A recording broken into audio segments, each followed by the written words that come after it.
আর এক ছোট্ট বালক যিনি নিজের চোখের সামনে একটু একটু করে বড় হতে দেখেছিলেন ইসলামের এক সোনালী যুগ। একটা সময় যিনি পরিণত হয়েছিলেন এক দুর্ধর্ষ যোদ্ধায় আর জীবনের পরন্তবেলায় হয়ে উঠেছিলেন শান্তি, প্রজ্ঞা ও ইসলামী জ্ঞানের এক সুবিশাল স্তম্ভ।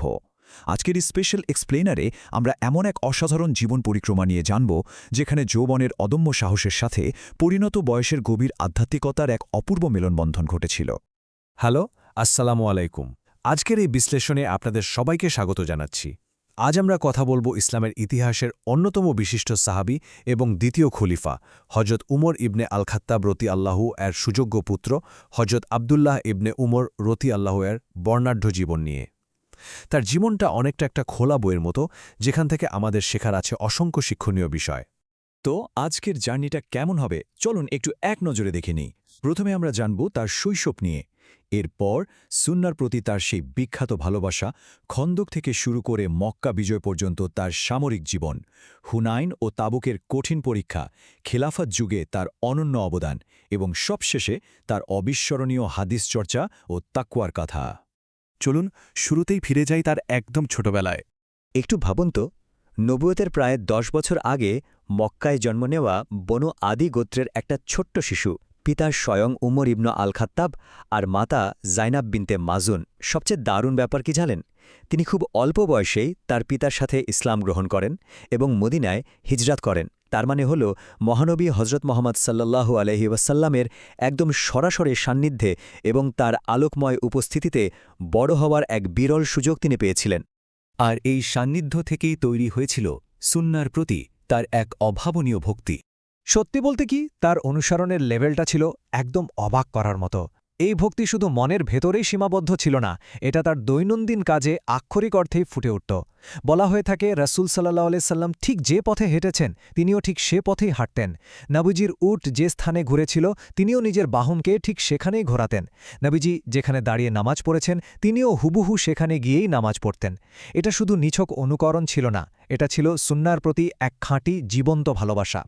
এবার আসি তার জীবনের অন্যতম রোমাঞ্চকর অধ্যায়ে, তার সামরিক জীবন। একটা অল্প বয়সী ছেলের মনে কতটা জেদ আর আবেগ থাকলে যুদ্ধের ময়দানে যাওয়ার জন্য সে মরিয়া হয়ে ওঠে একবার চিন্তা করুন। বদরের যুদ্ধের সময় তিনি বেশ ছোট, তাই প্রবল আগ্রহ থাকা সত্ত্বেও তাকে যাওয়ার অনুমতি দেয়া হয়নি। পরের বছর উহুদের যুদ্ধেও একই অবস্থা, বয়স কম হওয়ায় রিজেক্টেড। নিজের ধর্ম রক্ষার জন্য জীবন দিতে প্রস্তুত একজন কিশোরের জন্য এই প্রত্যাখ্যান কতটা হতাশার হতে পারে, তাই না? কিন্তু তিনি দমে যাননি। অবশেষে প্রায় 15 বছর বয়সে খন্দকের যুদ্ধে তিনি প্রথমবারের মতো আনুষ্ঠানিকভাবে লড়ার অনুমতি পান। এটা ছিল তার জীবনের একটা বিশাল মাইলফলক। আর খন্দকের যুদ্ধের পর এই তরুণ সেনানী কিন্তু আর পেছনে ফিরে তাকাননি। ঐতিহাসিক হুদাইবিয়ার সন্ধির সময় তিনি সেখানে উপস্থিত ছিলেন।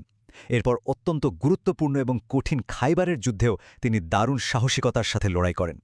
আর সবচেয়ে গৌরবের মুহূর্তটি তো আসে মক্কা বিজয়ের সময়, যখন তিনি বিজয়ী মুসলিম বাহিনীর একজন গর্বিত সদস্য হিসেবে সগর্বে পদযাত্রা করেন। তিনি যে কেবল ইবাদতে মগ্ন থাকতেন তা নয়, বরং প্রয়োজনে একজন দুর্ধর্ষ সেনানীও হতে পারতেন।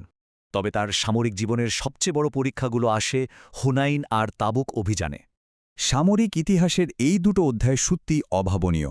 হুনাইনের যুদ্ধের কথা তো আমরা জানি, মুসলমানদের জন্য চরম বিপর্যয়ের একটা মুহূর্ত তৈরি হয়েছিল সেখানে, কিন্তু সেই চরম বিশৃঙ্খলার মাঝেও তিনি পাহাড়ের মতো অটল ছিলেন। এরপর আসে তাবুক অভিযান।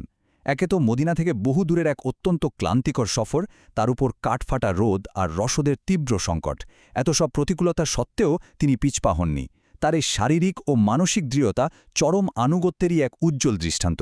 যুদ্ধের ময়দান থেকে এবার চলুন একটু রাষ্ট্র পরিচালনার দিকে নজর দিই। খোলাফায়ে রাশিদিনের আমলে তিনি দারুণ একটা ব্যালেন্স বজায় রেখেছিলেন। আবু বকর রাদিয়াল্লাহু এর যুগে রাষ্ট্রের স্থিতিশীলতা রক্ষায় তিনি দারুণ অ্যাক্টিভ ছিলেন। এরপর নিজের পিতা ওমর রাদিয়াল্লাহু এর শাসনামলে তিনি বিভিন্ন গুরুত্বপূর্ণ প্রশাসনিক ও সামরিক কাজে পেছন থেকে শক্ত সাপোর্ট দিয়ে গেছেন। তবে ওসমান রাদিয়াল্লাহু এর যুগে এসে তার মনোযোগের কেন্দ্রবিন্দুতে একটা বড় শিফট দেখা যায়। তিনি রাষ্ট্রীয় কাজ থেকে নিজেকে কিছুটা গুটিয়ে নিয়ে হাদিস শিক্ষা এবং গভীর ইবাদতে পুরোপুরি মনোনিবেশ করেন। এখানে একটা অসাধারণ কন্ট্রাস্ট আছে, একটু খেয়াল করুন। একদিকে ছিল তার যৌবনের সক্রিয় সামরিক অভিযান, যেখানে তিনি বাইরের শত্রুর বিরুদ্ধে খন্দক, খাইবার এবং তাবুকে তীব্র লড়াই করেছেন। অন্যদিকে আলী রাদিয়াল্লাহু এর যুগে মুসলমানদের অভ্যন্তরীণ সংঘাতে তার অবস্থান ছিল সম্পূর্ণ নিরপেক্ষ, মানে একেবারে জিরো ইনভলভমেন্ট।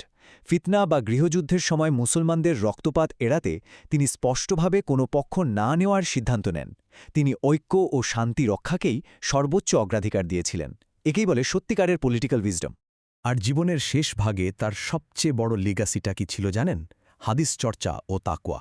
2630, এই বিশাল সংখ্যাটা শুনে কি একটু অবাক হচ্ছেন? এটি হল হজরত আবদুল্লাহ ইবনে উমার রাজিয়াল্লাহু কর্তৃক বর্ণিত হাদিসের আনুমানিক সংখ্যা। হ্যাঁ, ঠিকই শুনেছেন। ইসলামী ইতিহাসের সর্বাধিক হাদিস বর্ণনাকারী সাহাবীদের মধ্যে তিনি ছিলেন অন্যতম একজন। আজ আমরা যে সহিহ বুখারী এবং সহিহ মুসলিম পড়ি, সেখানে তার অসংখ্য বর্ণনা রয়েছে। তার দেওয়া ফতুয়া ও মতামত পরবর্তী যুগের ইসলামী আইন বা ফিকেহের জন্য একটা বিশাল মজবুত ভিত্তি হিসেবে কাজ করেছে। জ্ঞানের এই বিশাল সাগরের পাশাপাশি মানুষটা ব্যক্তিগত জীবনে ছিলেন চরম সাদাসিধে ও পরহেজগার। নিয়মিত তাহাজ্জুদ, প্রচুর রোজা রাখা আর অকাতরে দান সদকা, এটাই ছিল তার রুটিন। দুনিয়ার মোহ তাকে এক বিন্দুও স্পর্শ করতে পারেনি। ভাবা যায়, তাকে খলিফা হওয়ার প্রস্তাব পর্যন্ত দেয়া হয়েছিল, আর তিনি সেটা হাসি মুখে ফিরিয়ে দেন। অবশেষে ৭৩ হিজরিতে প্রায় ৮৪ বছর বয়সে এই মহান সাহাবী মক্কায় ইন্তেকাল করেন এবং তাকে জান্নাতুল মুআল্লায় দাফন করা হয়। তো এই পুরো জীবনটা আমাদের আসলে কি শেখায়? যৌবনের সেই অদম্য সাহস এবং পরিণত বয়সের এই শান্ত ঐক্যবদ্ধ প্রজ্ঞার যে অসাধারণ ব্যালেন্স তিনি দেখিয়েছেন, তা নিঃসন্দেহে আমাদের জন্য এক চিরন্তন আদর্শ। দুনিয়ার মোহ ত্যাগ করে কিভাবে সুন্নাহকে ভালোবেসে জীবন কাটানো যায়, তা আমরা তার কাছ থেকেই শিখতে পারি। এই চিন্তার খোরাকটি রেখেই আজকের এই আলোচনা এখানেই শেষ করছি। সাহাবীদের জীবনী দেখতে এবং ইতিহাস জানতে আমাদের ফেসবুক পেজ ও ইউটিউব চ্যানেলটি সাবস্ক্রাইব করুন। ধন্যবাদ।